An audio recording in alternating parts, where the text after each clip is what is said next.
Dear students, good morning. आज हम RBSE Rajasthan board history chapter first का नेक्स्ट पार्ट स्टार्ट करेंगे। तो हमने कल जनपद काल उनकी राजधानी याद की थी, ठीक है। तो नेक्स्ट अपने याद करते हैं प्राचीन भारत में राजनीतिक तंत्र व गणतंत्रात्मक शासन प्रणाली की प्रमुख विशेषताएं बताइए, ठीक है। मेन हेडिंग अपनी क्या है? प्राचीन भारत में गणतंत्रात्मक शासन पद्धति एवं संवैधानिक व्यवस्था, ठीक है। आज से लगभग 2500 वर्ष पूर्व, कितने 2500 वर्ष पूर्व भारत में समर्थ गणतंत्रात्मक शासन पद्धति एवं संवैधानिक व्यवस्था के परिणाम मिलते हैं। अर्थशास्त्र में लिच्छवी गणराज्य थे, ठीक है। कौन से थे? अर्थशास्त्र में लिच्छवी गणराज्य के लिए राजा शब्दोपजी संघ का प्रयोग किया है, ठीक है। उपराजा भंडारक एवं सेनापति राजा की सहायता करते थे। उपराजा क्या करते थे? भंडारक एवं सेनापति राजा की क्या करते थे? सहायता करते थे, मदद करते थे।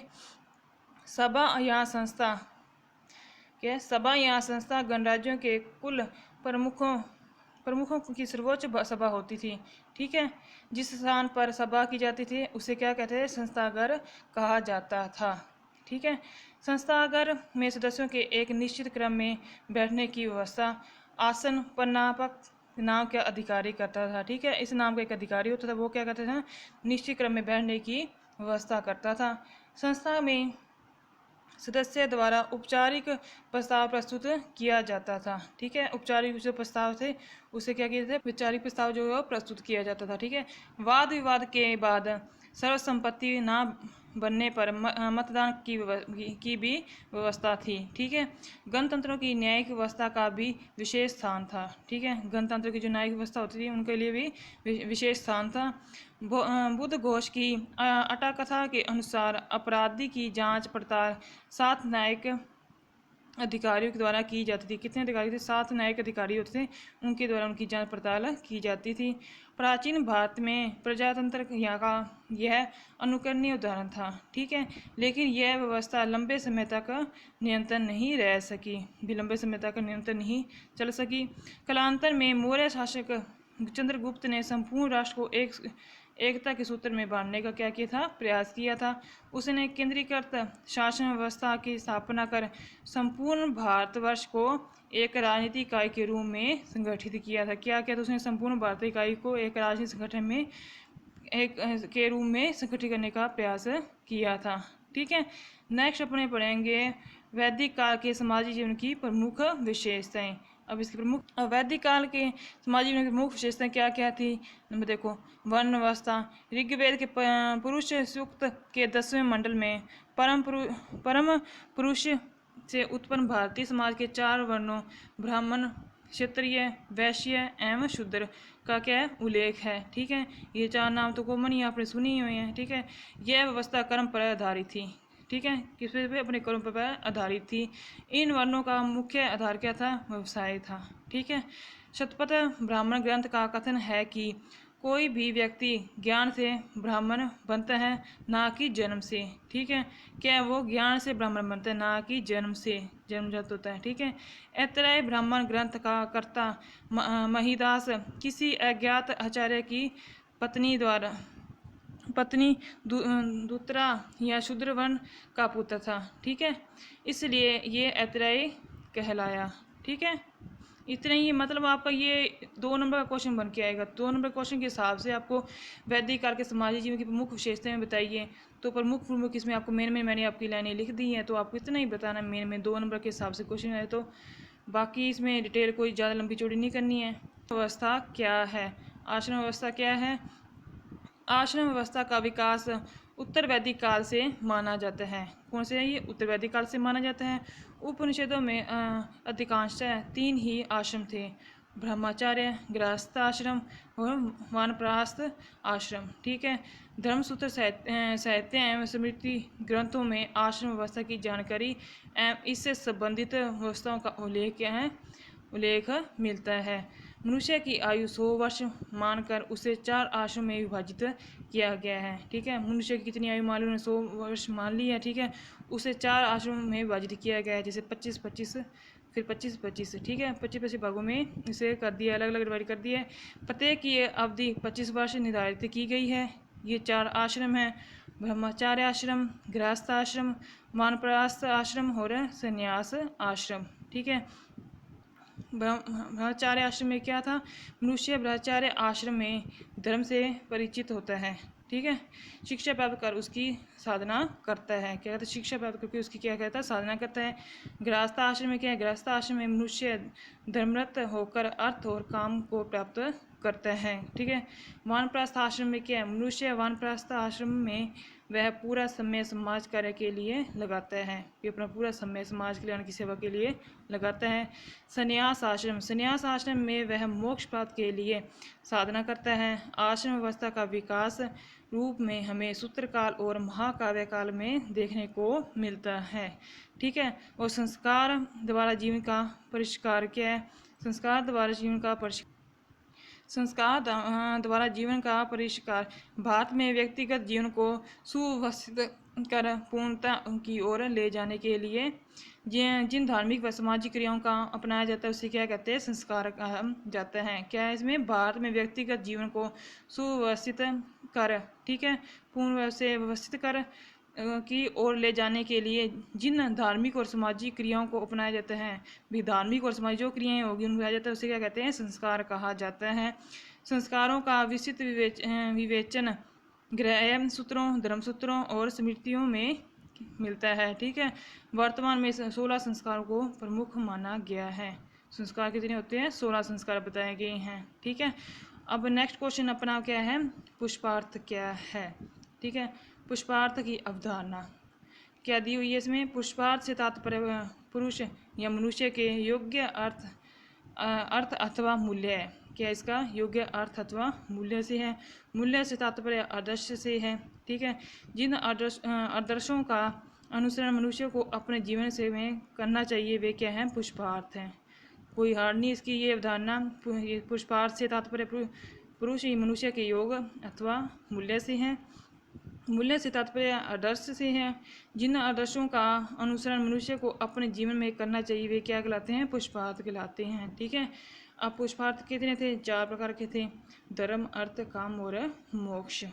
ठीक है, अब धर्म के अंदर क्या बताया गया है, व्यक्ति को कर्तव्य मार्ग पर आगे बढ़ने और अपने दायित्वों का निर्वाह करने की प्रेरणा देता है।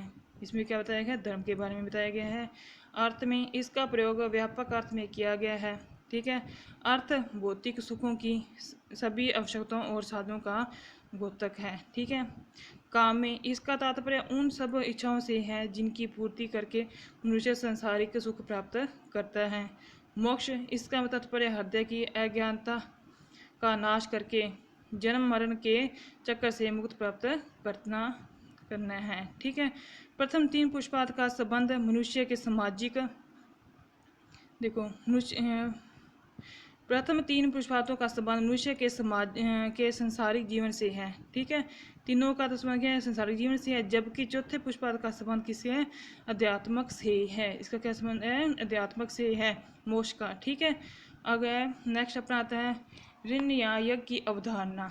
ठीक है, क्या इसमें ऋण व यज्ञ की अवधारणा भी भारतीय संस्कृति व धर्म का महत्वपूर्ण भाग है।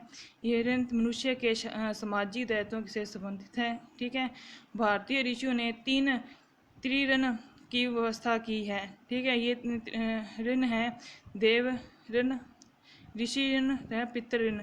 इन ऋणों से मुक्ति होने पर ही मुक्ति संभव है। ठीक है, इन ऋणों से मुक्त होने पर ही मुक्ति संभव है। ठीक है, अब ये तीनों में क्या दिए वो डिटेल में, पितृ ऋण में क्या था, धर्मानुसार संतानुपत्ति द्वारा मुक्ति। ठीक है, ऋषि ऋण में क्या था, वेदों के विधि पूर्वक अध्ययन द्वारा मुक्ति। ठीक है, वेदों के विधि पूर्वक अध्ययन से द्वारा मुक्ति करना। ठीक है, देव ऋण में क्या है, विभिन्न धार्मिक और यज्ञिक अनुष्ठानों द्वारा मुक्ति। ठीक है, नेक्स्ट देखो पंच महायज्ञ। पंच महायज्ञ क्या थे, भारतीय संस्कृति में प्रत्येक गृहस्थ्य के लिए महायज्ञ का भी आवश्यक प्रावधान किया गया था। ठीक है, प्राचीन भारत में यज्ञों को पवित्र अनुष्ठान माना जाता था। इन यज्ञों की संख्या 5 थी, इसलिए इन्हें पंच महायज्ञ कहा जाता था। इनकी संख्या 5 होने के कारण क्या कहा जाता था, पंच महायज्ञ कहा जाता था। ठीक है, पंच महायज्ञ कौन कौन से थे, इनका डिटेल को, नंबर 1 है ऋषि यज्ञ में क्या है, स्वाध्याय व ऋषि के विचारों का अनुशीलन करना। ठीक है। देव यज्ञ में यज्ञ के दौरान अग्नि में आहुति देना। ठीक है। पितृ यज्ञ में क्या था, माता पिता की सेवा करना तथा गुरु आचार्य विद्यजन का सम्मान व सेवा करना। ठीक है। भूत यज्ञ में क्या है, जीवधारियों का पालन करना। ठीक है। नृप यज्ञ में क्या था, अतिथियों का समुचित सत्कार करना। जो भी अतिथि वगैरह होते हैं उनका समुचित सत्कार करना, उनकी सेवा करना। ठीक है। नेक्स्ट है परिवार व्यवस्था एवं महिलाओं की स्थिति। भी परिवार व्यवस्था में महिलाओं की क्या स्थिति थी उसके बारे में। भारत वासुदेव कुटुंबकम का विश्व संदेश देता है कि जिसका अर्थ है पृथ्वी एक परिवार है। अपन ने ये ऊपर पढ़ा भी था, क्वेश्चन मैंने आपको बताया भी, तो उसमें भी था ये, जैसे भारत वसुदेव कुटुंबकम का विश्व संदेश देता है कि पृथ्वी एक परिवार है। सिंधु सरस्वती सभ्यता में अवशेषों से मिली अनेक संख्या में मात्र मरण मूर्तियाँ उस समय के मात्र सत्तात्मक परिवार का संकेत देती है। ठीक है।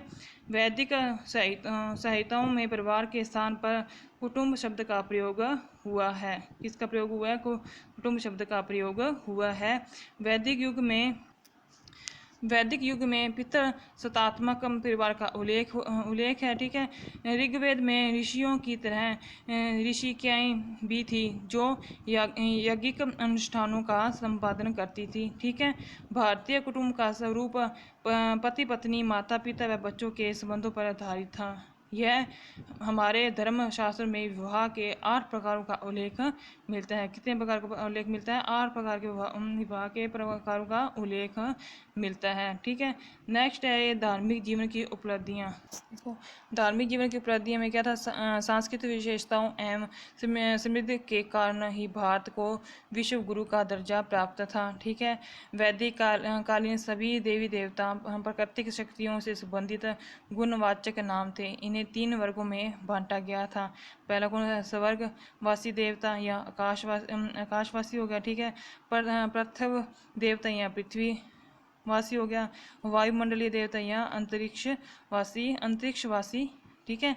पहले क्या है, स्वर्गवासी देवता या आकाशवासी में गोस, वरुण, सूर्य, सवित्री, अदिति, उषा, मित्र, विष्णु, अश्वन, मित्र। ठीक है। इसमें आगे फर्स्ट में। ठीक है।